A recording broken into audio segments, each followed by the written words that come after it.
Hello, I'm Alistair McIntyre of Electric Scotland, and this is basically my rant about the travel trade worldwide. I basically believe that the travel trade around the world are all incompetent. They have no vision, no enterprise, they don't think out of the box, they tinker at the edges, and at the end of the day make very little benefit to the country. I mean, tourism and travel for every country in the world is a major earner for that country. And yet the best they seem to be able to do is perhaps get a 1% increase. And even that 1% increase can actually bring in very little money itself. I mean, one of the things I learned when I was doing research was that if you want anyone to visit your country, you want Canadians to come. Because Canadians per head spend more money in any country they go to than any other group from any other country in the world. I always found that quite amazing actually, but it's true. But why am I upset about the travel trade? One is I don't believe they're transparent. Two, they actually lie. And they simply don't do what they say they're going to do. I think they all need really looking at very closely. For example, I talked to Visit Scotland because my site is all about the history of Scotland and the Scots both at home and abroad. So I contacted our Visit Scotland people a number of times to suggest ways that we could promote Scotland on my site. Not interested basically, never have been. Usually they say we don't have the budget, we would love to do something but just don't have the budget. But as I was doing a lot of history on the Scots around the world, I was going to Canadian provinces and Canada itself, I was going to the States and US individual states, Australia, New Zealand and so forth. And basically they all said pretty much the same thing when I went to them. We'd love to do something, we don't have the budget. That's just another way for saying we're not interested. In other words, they lie. If there is the budget if they are convinced that that's a good idea, but normally the only ideas they like are the ones that they come up with themselves. Pretty useless. I mean, for example, if a tourism organisation wanted to do a 12-month advertising contract with me, you can absolutely bet your bottom dollar they'll ask for a get-out clause after, say, 5 weeks or 10 weeks or whatever. They always ask you for a get-out clause. But that automatically means if your idea could generate more money than a current expenditure is going to be, they have a get-out. They could cancel the contract and switch that money to your project. So to say you've got no budget is a lie. So I'd rather have them say, I'm sorry, but we're not interested. That at least would be honest. And then when you look past that, you start to think to yourself, well, what is the travel trade doing? I'll give you another example. I was talking to one of the top marketing people in the province of Manitoba. Again, she really wasn't interested, but what she did say was, well, we put all of our stuff up on our website. So that's where you can go, just put a link to us and they can get whatever information they want. Absolutely marvellous, great, fantastic. The problem is, who the heck's going to go to Manitoba? I mean, what do I personally know about Manitoba? All I ever learned about Manitoba was when I was doing geography at school. And the only information I got about Canada was about the prairie provinces, which was Saskatchewan, Alberta and Manitoba. And they grew wheat. So in my mind, Manitoba must be as flat as a pancake and grows wheat. So why would I even consider going to the tourism website for Manitoba? I mean, in short, I would never go there. There's no point. I'm not interested in a flat place that grows wheat for a holiday. And I think this is why I keep saying that what these travel sites should be doing is opening their sites up. In other words, everything that goes on their site should be copyright free, and I believe they should actually encourage you to take anything that you want from their site and put it on your site. I agree that it would be nice if they also said, but if you do take it, please put a link back to our site in recognition of us providing you with the article. And that I have absolutely no problem in doing. That way, if people were interested for whatever reason in Manitoba, because maybe they're doing a little project on their site that's to do with something in Manitoba, they can take whatever they need. But that means there's going to be a lot of people that will suddenly find out information about Manitoba that they would never have found out any other way, because they wouldn't even have thought of going to the travel website. And that's where I think that there's a disconnect, especially in the online world. I mean, another example is that some of them say, oh yeah, we do provide articles. I've got to be honest with you. A lot of these tourism companies say, yeah, we'll put you on our mailing list and we'll send you, you'll get business articles from that on the tourism trade. I mean, I can't, any number of travel organizations in the world have said that to me. But at the end of the day, I've never received anything from any of them. Yet another lie. And I don't understand that. I mean, if you're doing a mailing list, it's free, for Pete's sake. I mean, it's not costing you anything. You just add my email address to a standard email list that you've got. That doesn't cost you anything but a second of your time. So why are they lying about it? I just don't understand it. But that's the travel trade for you. They're just terrible. And then if we look at areas within areas, I mean, Electric Scotland was based, when it first started, on making rare books available online. These were books that you would normally only find in a rare book department of libraries, and good libraries at that. And these books you can't borrow them. You can only borrow them by reading them in situ in the library. You cannot take them out of the library. Therefore, very few people are actually doing that unless they're major researchers.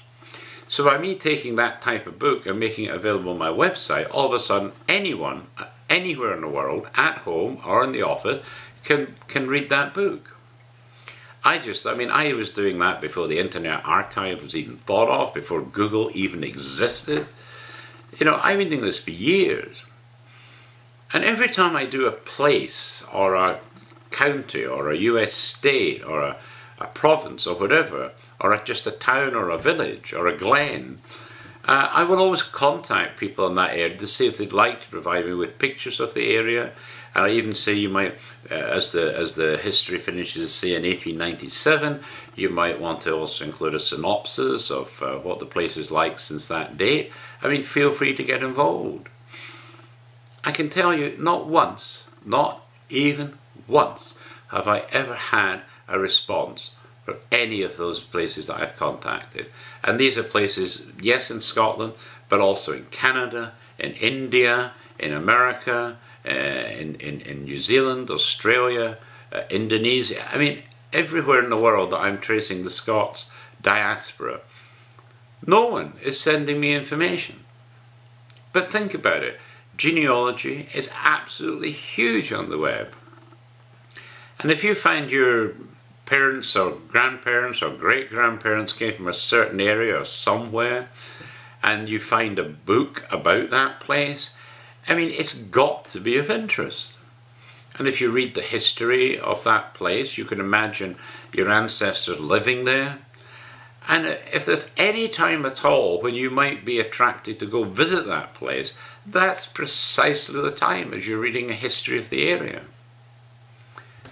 I mean, I get umpteen emails coming in saying, for example, Alistair, I found out my great-great-great-grandparents came from Dunfermline in Scotland. So we've decided that we're going to take a 2-week holiday and we'd like to go see the place. But that's likely only going to take 1 or the most 2 days. So I wonder, could you suggest anything else we might do while we're there? Well, isn't this a wonderful opportunity for the travel trade to be providing great up-to-date information about the town? Because obviously these old books don't have any pictures, or if at worst, it's maybe got a line drawing or an old black and white photograph. Could they not be supplying some gorgeous new photographs of the area and then putting an article together to tell you other things you could do around that area? I mean, to me that just makes sense. But unfortunately our travel trade are not sensible people. They're idiots. So you don't get any opportunity to do anything. I mean, I went to British Columbia, for example, the Canadian Tourism Commission, when they're settled in British Columbia. I was saying, well, can we not do a story about British Columbia and articles and stuff like that? And can you supply me with pictures? I mean, I got a letter back saying, well, you're not in the travel trade, you're not a travel writer, so no, sorry, we can't be of any help at all. And that's typical of the travel trade. Ignorant, stupid people. Of course, I wrote to the Lieutenant Governor complaining.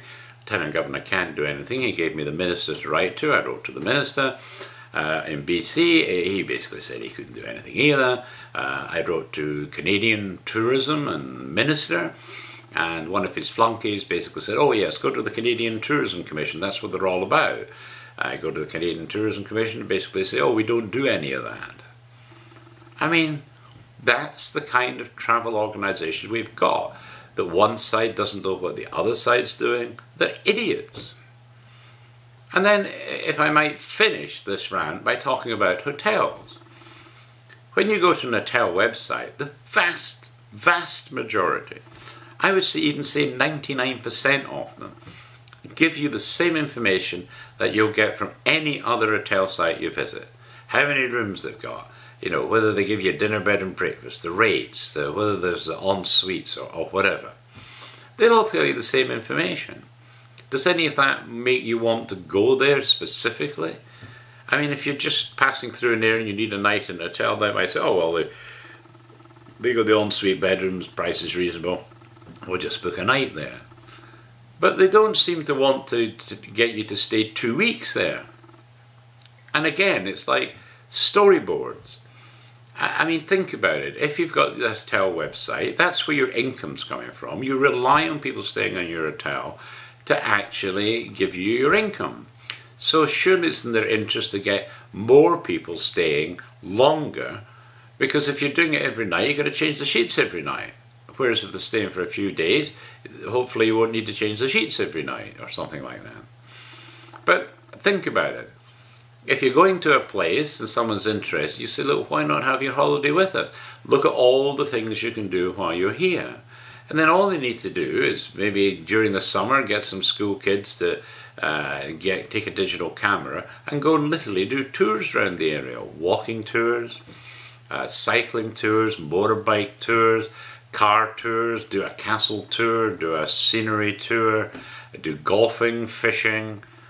I mean, just go out there, take photographs, bring them back, put them on your site, add a little bit of commentary as to where you've been, how long the drive took or whatever. And you've built yourself a whole pile of potential holidays that people can have just by basing themselves in that hotel. But do any hotels do that? Basically, no. It's stupid. Like everyone else in the travel trade. I don't know what it is about the travel trade, but the lack of innovation is just appalling. So that's basically my rant. I suppose I will add one additional bit of information.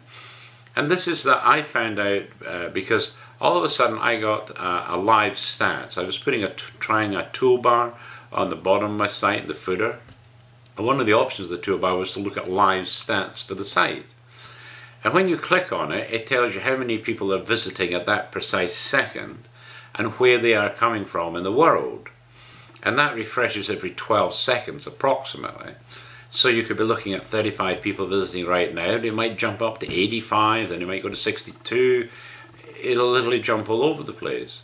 But there's also a link that says, and what pages are they visiting? And that's why I was pretty amazed, because it was actually rare for more than 2 people to be visiting any one page of my site.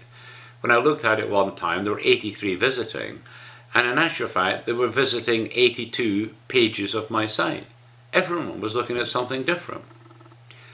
Extrapolate that, so now you want an article written, So I put an article up. Now Electric Scotland maybe gets at least 250,000 visitors every month, and in peaker months we might get over 500,000 coming to us. January is always a peak month for us. We always go over 500,000 then. But essentially they're coming to the site to read something. And so if you get an article written and put up on the site, at best a few hundred might read it. And yet I'm getting 250,000 visitors. So if you really want to get noticed, the only way to do that is to actually get an advert on the header of my site so that it cannot be missed anywhere. And we're quite keen to do educational advertising. Like I'd love to educate people on Scotland, for example, or educate people on North Carolina, or educate people on New Zealand. But I'd like to do it through a series of 20,000 word articles with at least 50 pictures and videos as well, and tell a story over a number of weeks. I'd love to do that. But of course, the travel trade are stupid, they have no vision, they have no enterprise. If the travel trade, it's just a waste of time even talking to them. But that's what an article gets. At most you get a few hundred readers. If you did a line of sight right across the website, you get 250,000. That's a huge difference. So, there you go. Basically, I say the travel trade are liars, they're cheats, they con people, they have no vision, they have no enterprise, they're a pretty pathetic bunch of people, especially when it comes to the online industry. So, get your act together, travel trade, and let's see something different happening, and then you can make billions of a difference to your country. There we go. That's Alistair from electricscotland.com, and that's my rant of the day.